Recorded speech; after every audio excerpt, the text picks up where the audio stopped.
स्वादु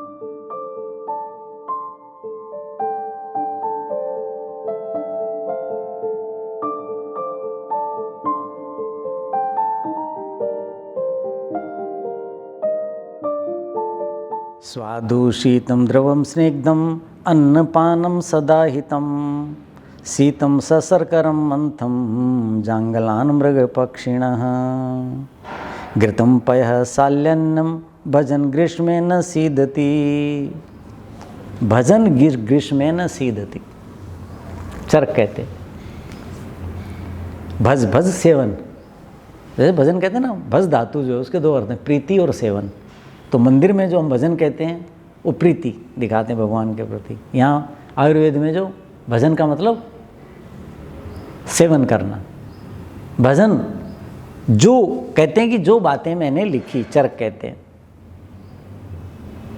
इनका जो भजन सेवन करता है ग्रीष्म में न सीदती, वो ग्रीष्म ऋतु में दुखी नहीं होता। ग्रीष्म ऋतु का आप पिछले व्याख्यानों में देख ही चुके कि कैसे दुष्प्रभाव पड़ता है, मर ही जाता है मनुष्य। गृधनिका और मारिका बता ही दिया कैसी शक्तियां हैं, क्या करती हैं भरद्वाज मुनि ने। तो वही चीज़ है, वही पहले धन्वंतरी ने बताई थी, उससे पहले चरक ने भी बताई थी, ये चीज़ें थी। तो ये सिद्धांत समझ में आएगा। तो गृधनिका और मारिका जो शक्तियां हैं, गृधनिका सिकोड़ती है सबको, और मारिका उनकी शक्तियों को सबको नष्ट कर देती। तो वो दुष्प्रभाव न हो, उल्टी दस्त होके हम न मरें, लू न लगे, अपचन के कारण, क्षीणता और क्षीणता के कारण बहुत दिनों तक बिस्तरों में, हॉस्पिटलों में न पड़े रहें, इसके लिए क्या करना चाहिए ये कहते हैं।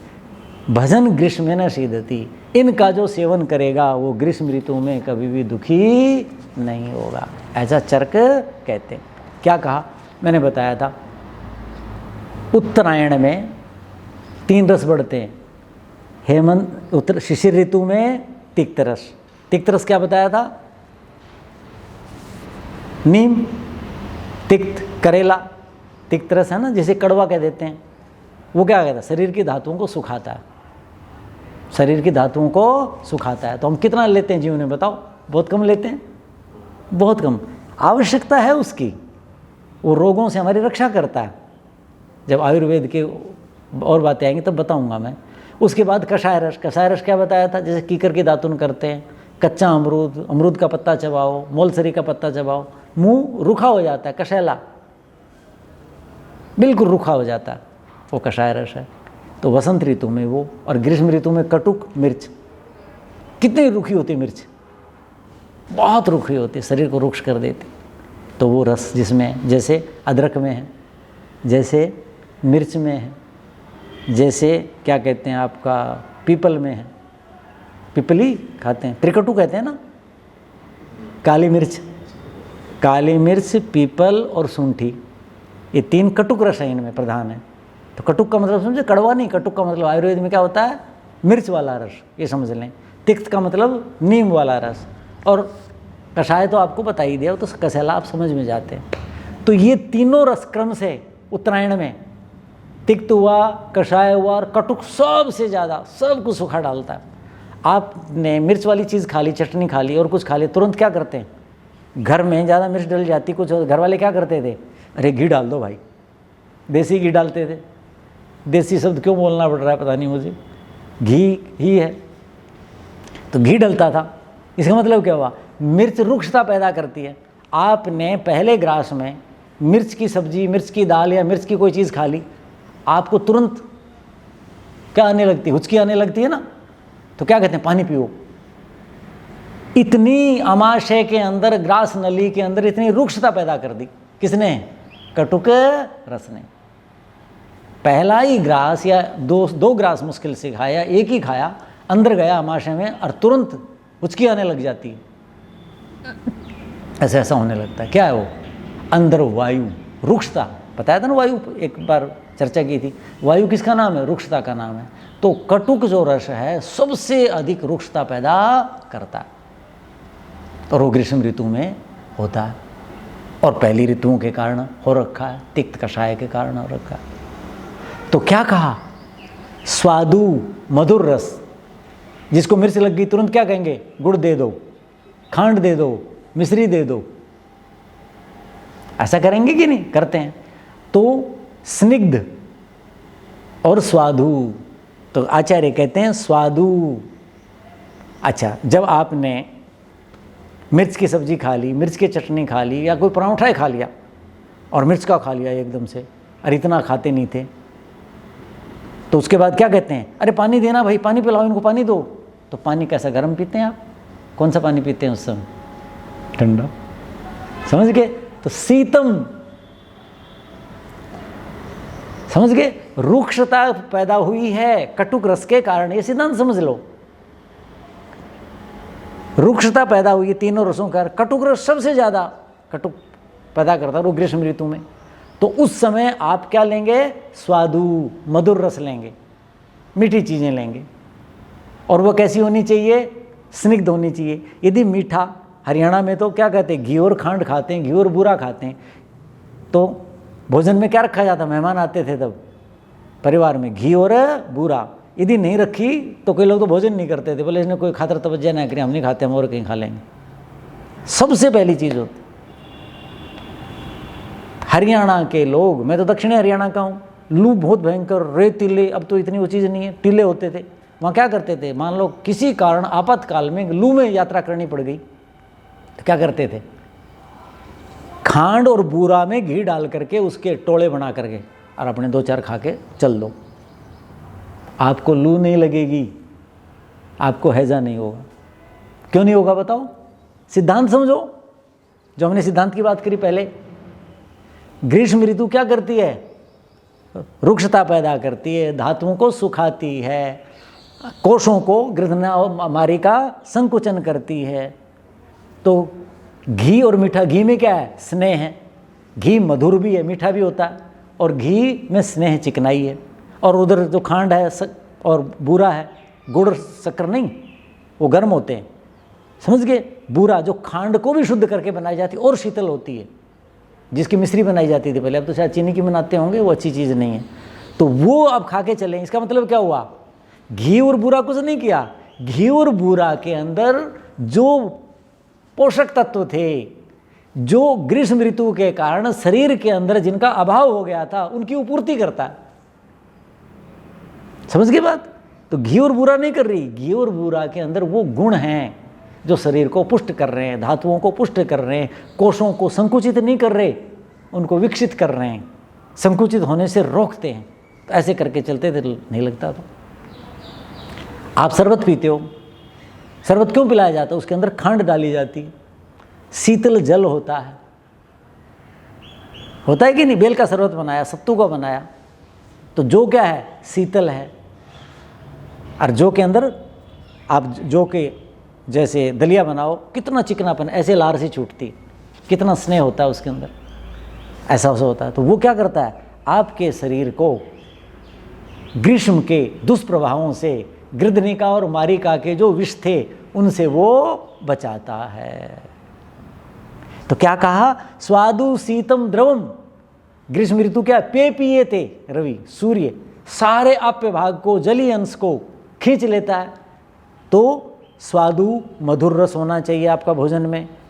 वो भोजन कैसा होना चाहिए, खाने में भी शीतल और पचने के बाद भी शरीर को शीतलता प्रदान करने वाला होना चाहिए। पाचन के बाद, जैसे गुड़ खा लिया मान लिया आपने, रूखा, मधुर तो है लेकिन पाचन के बाद वो गर्मी करता, तो नहीं खाना। यदि गुड़ को ही 2, 3, 4 घंटे शीतल जल में भिगो दो और उसका शरबत बना के पियो, तो वो क्या हो जाएगा, वो जो जल है गुड़ की गर्मी को शांत कर देगा। आगे बात समझ में। और गुड़ के अंदर क्या है, मधुर रस है। मधुर रस क्या है, कफ की वृद्धि करेगा, शरीर की सारी धातुओं को पुष्ट करेगा। इसलिए जो मंडियों में इस समय गेहूं उठा रहे हैं मजदूर वगैरह, वो गुड़ का शरबत, खांड का नहीं पीते, हो किसका पीते हैं, गुड़ का। क्योंकि गुड़ के अंदर खांड से अधिक पोषक तत्व हैं, और श्रमजीवी के श्रम के कारण, श्रम साध्य कार्य के कारण उसके शरीर की शक्ति ज़्यादा खर्च होती है, उसको ज़्यादा चाहिए।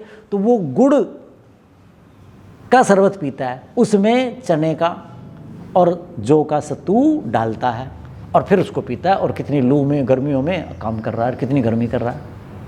तो मूल सिद्धांत को समझो। अब वो मजदूर नहीं जानता, क्योंकि उससे पहले वाले पीते थे, उससे पहले वाले पीते थे।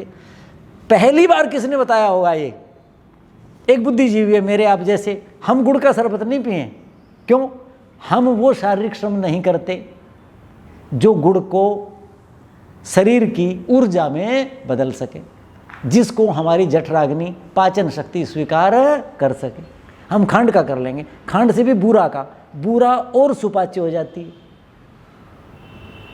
सीतोपल, सीता बुरा को कहते हैं, उसको उपल मानी पत्थर अर्थात मिश्री, उसका खांड बनाओ ना, उसका शरबत बनाओ जो कम जठराग्नि जिसकी है, जो छाया में ही रहता है, जो शारीरिक श्रम नहीं करता, बुद्धि का ये कार्य करता है, शरीर में क्षीणता है, जिसकी ऊर्जा कम खर्च होती है, कार्य के अनुसार है।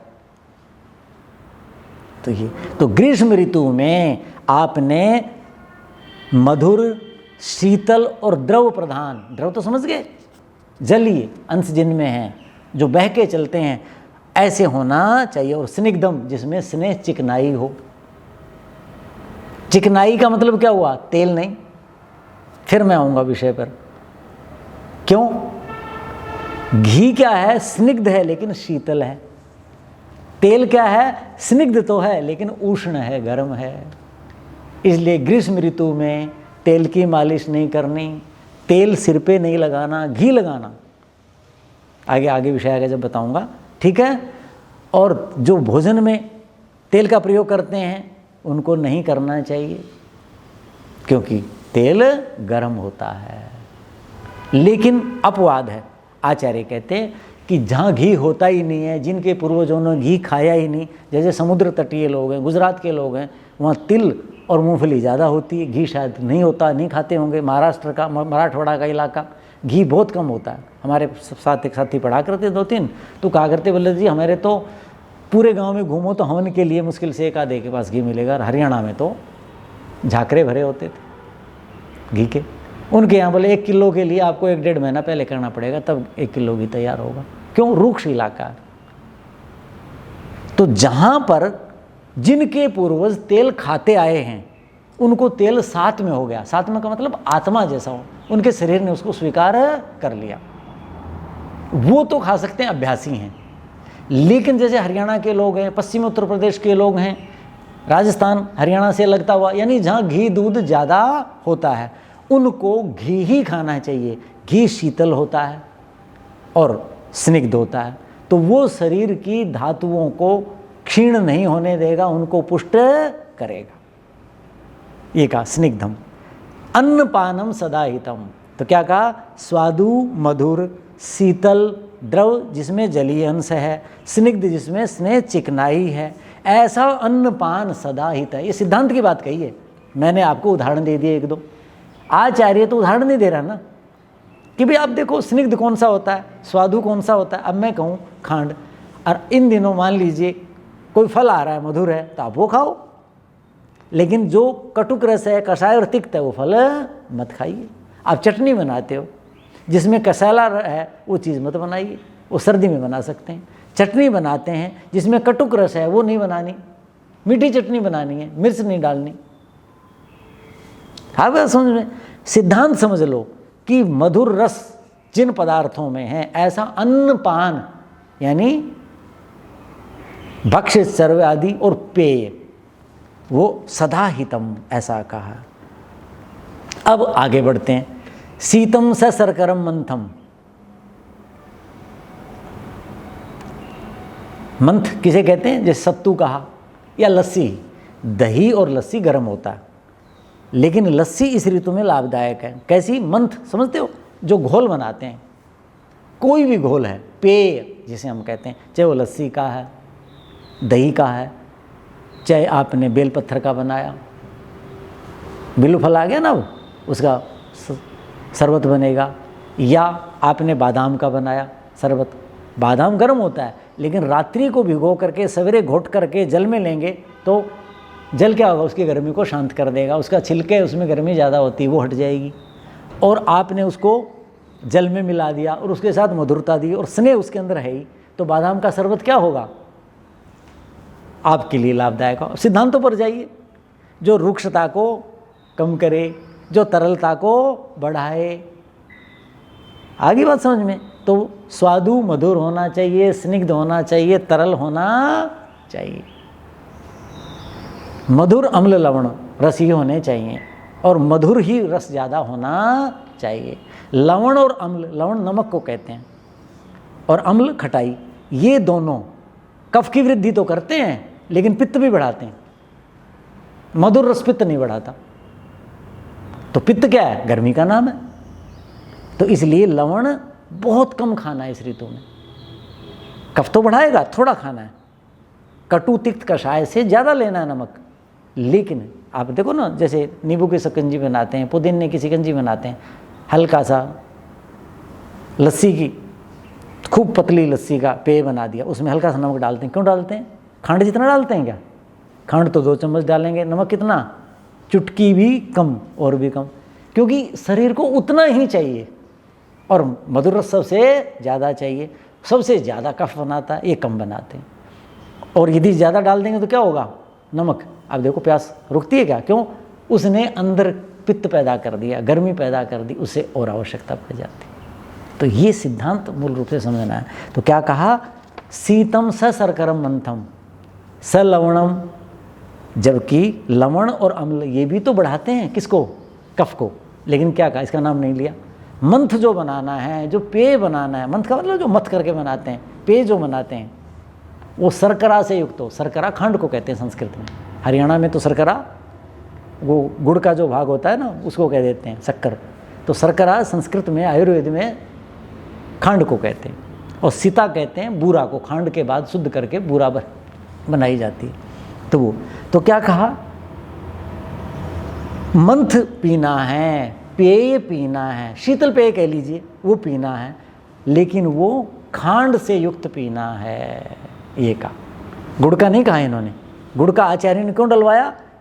आयुर्वेद के आचार्यों ने उनके लिए डलवाया, और उनको पता भी नहीं है।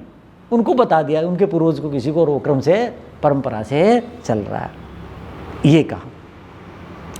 अब कुछ लोग जो हैं मांसाहारी हैं, हम मना नहीं कर सकते किसी को, और संसार में सदा से चला आ रहा है मांसाहार। तो किनका भोजन करें हो? जांगलान मृग पक्षिण, जंगल के, पालतू नहीं।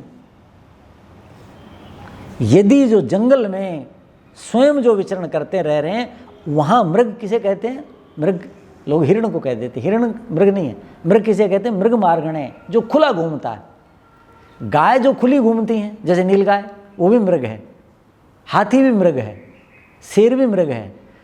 तो जो वन में खुले घूमते हैं उनको मृग कहते हैं। मृगयते, जो खुला घूमता, बंधन में नहीं है, उसको मृग कहते हैं। तो खुले विचरण करने वाले, अपनी इच्छा अनुसार, स्वेच्छा अनुसार, प्रकृति के अनुसार जो सोते उठते बैठते हैं, और पक्षी, उनका जो मांस लेगा वो ग्रीष्म ऋतु में कभी दुखी नहीं होगा। कौन? मांसाहारी। यदि मांसाहारी है तो उनके लिए आचार्य ने ऐसा कहा। अब क्या कहा? घृतम पय साल्यान्नम भजन ग्रीष्मेन शीदति।